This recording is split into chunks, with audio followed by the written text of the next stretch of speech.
अच्छा जी, आज हमने डिस्कस करना है class 9th physics chapter number 2 numericals.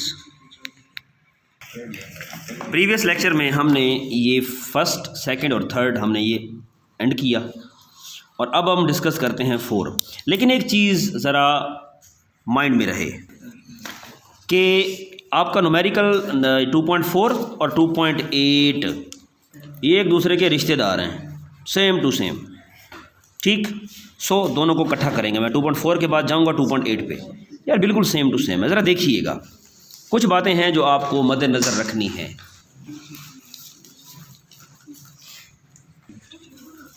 तो गौर से सुनिएगा, ज़रा एक बार स्टेटमेंट को पढ़ते हैं। कहता है a tennis ball is hit vertically upward. यहीं पे रुक जाएं। जैसे ही अपवर्ड का लफ्ज़ आए, दो चीज़ें आपके माइंड में आ जानी चाहिए। पहली चीज़, जब कोई बॉडी ऊपर जाती है उसकी फाइनल वेलोसिटी ज़ीरो होती है और जी की वैल्यू नेगेटिव हो जाती है। पहली चीज़, ये दो डाटा मैंने लिख दिए। आगे चलें। With a velocity of 30 metre per second लिख दी मैंने, velocity 30 metre per second. Okay, it takes 3 second to reach at the highest point. Ball को ऊपर जाने में 3 सेकेंड लगे हैं। ओके, मैंने लिख दिया। अगली चीज़, calculate the maximum height reached by the ball. Height find करनी है। How long it will take return to the ground. वापस आने में उसको कितना टाइम लगेगा। ओके, अब ज़रा देखिएगा। पहले तो एक चीज़ अपने माइंड में डाल लें कि हमने यहाँ पे 3 इक्वेशंस पढ़ी थी। फर्स्ट इक्वेशन हमने पढ़ी थी V F is equal to we I plus A T. Acceleration होता है अर्थ पे, ज़मीन पे। जब हम खला की बात करते हैं तो वहाँ ए नहीं होता, क्या होता है, g. V F is equal to we I plus g t. फिर हमने पढ़ा, दूसरी इक्वेशन में हमने पढ़ा s is equal to we I T plus half a t square. जब हम ऊपर जाने की बात करेंगे तो एक्सेलरेशन नहीं होगा, ग्रेविटेशनल एक्सेलरेशन होगा, और एस नहीं होगा, हाइट होगी। एस डिस्टेंस होता है, ज़मीन पे होता है, ऊपर जाएं तो हाइट होती है। तो ये होगी सेकंड इक्वेशन। थर्ड इक्वेशन हमने पढ़ी थी 2a S is equal to V F square minus V I square. A नहीं होगा, जी होगा, और एस नहीं होगा, एच होगा।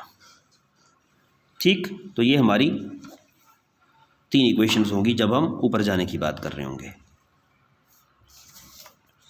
अब ज़रा देखिएगा, अब हम ऊपर जाते हैं हाइट फाइंड करने। एक बात माइंड में रहे, हम ऊपर जा रहे हैं हाइट फाइंड करने। h is equal to we I T plus half G T square मैंने लगा दिया। T1 हमारे पास गिवन है, h का h आ गया। वी आई की वैल्यू मेरे पास देखें, बॉडी ऊपर गई थी 30 मीटर पर सेकंड की रफ्तार से। T1 हमारे पास 3 है, 1/2 एज इट इज़ आ गया। g, हम ऊपर जा रहे हैं इसलिए g की वैल्यू मैंने -10 लगाई है, और T1 की वैल्यू हमारे पास 3 है, ऊपर जा रहे हैं, t का स्केयर जी आ गया। 30 × 3 करेंगे तो 90 आ गया। 1/2 का 1/2, -10 का -10, 3 का स्केयर 9। ये तीनों आपस में मल्टीप्लाई हो रहे हैं, इसलिए ज़रब बरकरार रखनी है, कहीं 1 में से 2 -10 ही ना कर दें आप लोग। ठीक है, तो 90 का 90 आ गया, ये प्लस 1/2 वैसे आ गया। -10 × 9 करेंगे तो माइनस का 90 आ गया। 2 का टेबल 90 पे 45 टाइम जाएगा, और प्लस माइनस 90 - 45 करेंगे तो कितना बच जाएगा, 45 मीटर। तो बॉल ने 45 मीटर की हाइट तय की। ज़रा गौर कीजिएगा, तो यहाँ पे वो कह रहा है how long it will take to return to the ground. ज़मीन पर वापस आने में कितना टाइम लेगी। तो गौर कीजिएगा, अब हम नीचे आ रहे हैं, अब हम नीचे आ रहे हैं। तो कंडीशन याद रहे, जब बॉडी नीचे आ रही हो तो इनिशियल वेलोसिटी ज़ीरो होती है और जी की वैल्यू पॉजिटिव हो जाती है। आइए ज़रा दोबारा लगाएं, h is equal to we I T plus half G T square. अब हमें नीचे आने का टाइम फाइंड करना है, तो T2। ठीक, वापस आने का टाइम तो नहीं है हमारे पास, यही तो फाइंड करना है। h हमारे पास अब आ गया 45, h की जगह 45 लगा दिया। इनिशियल वेलोसिटी वो देखें, अकॉर्डिंग टू कंडीशन वी आई 0, नीचे आ रहे हैं, इनिशियल वेलोसिटी 0, T2 यही तो फाइंड करना है, वापस आने का टाइम ही तो फाइंड करना है हमने। 1/2 ये आ गया, जी की वैल्यू +10 हो गई और T2 का स्केयर हमारे पास ये आ गया। 2 का टेबल 10 पे 5 टाइम, ये T2 0 से मल्टीप्लाई हो गई, ये इसका बेड़ा गर्क, और ये आ गया 5 T2 का स्केयर, ये आ गया 5 मल्टीप्लाई हो रहा है, नीचे डिवाइड हो जाएगा। 5 का टेबल 45 पे 9 टाइम, हमने T2 फाइंड करना है स्केयर ख़त्म करने के लिए, taking square root on both sides, cancel 9 का स्केयर रूट 3, तो हमारे वापस आने का टाइम भी मिल गया 3 सेकेंड। लेकिन क्या बॉडी वाकई वापस आने में 3 सेकंड लेगी? नहीं, गई भी तो थी, आई भी तो थी, तो टोटल टाइम कितना? तो ख्याल कीजिएगा, हम कहेंगे कि टोटल टाइम यहाँ पे लिखोगे, ठीक है, जाने में भी तो टाइम लगा है ना, तो total time is equal to T1 + T2।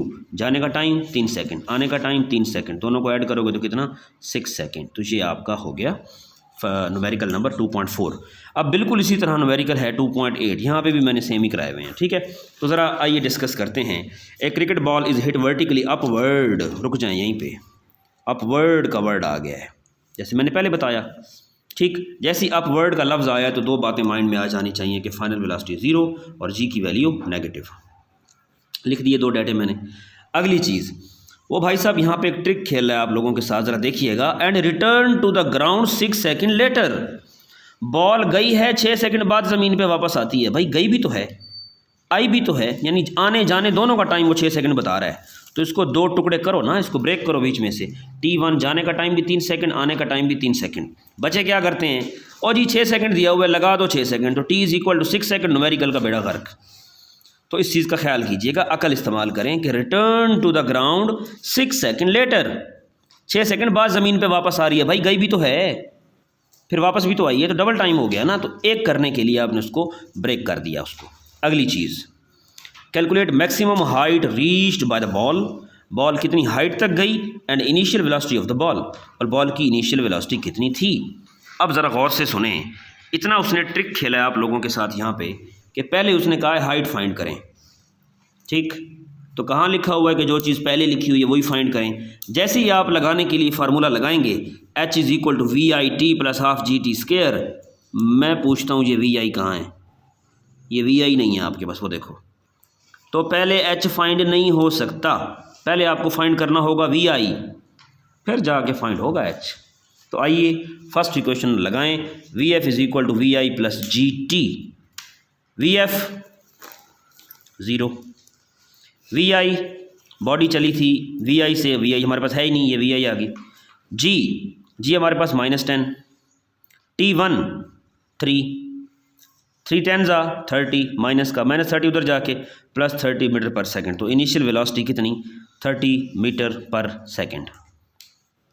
अब फाइंड हो सकता है H, अब H को करते हैं, लगाएं। अब जो पहले नहीं लगा सकते थे ये, अब ज़रा लगाएं और करें।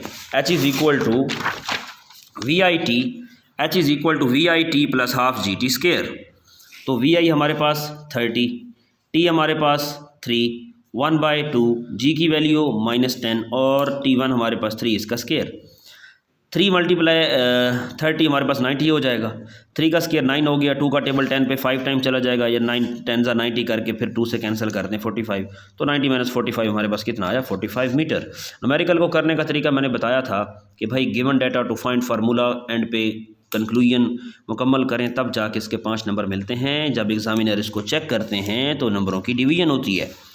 Given data to find, formula, procedure, answer में यूनिट और एंड पे कंक्लूजन, भाई इनके नंबर होते हैं। ऐसे नहीं होता कि न्यूमेरिकल का डाटा लिया और यहाँ पे रखा और जस्ती आंसर निकाल के भागाओ, ऐसे नहीं होता। न्यूमेरिकल करने का एक पूरा सलीका होता है, तो प्लीज़ इस चीज़ को फॉलो करें।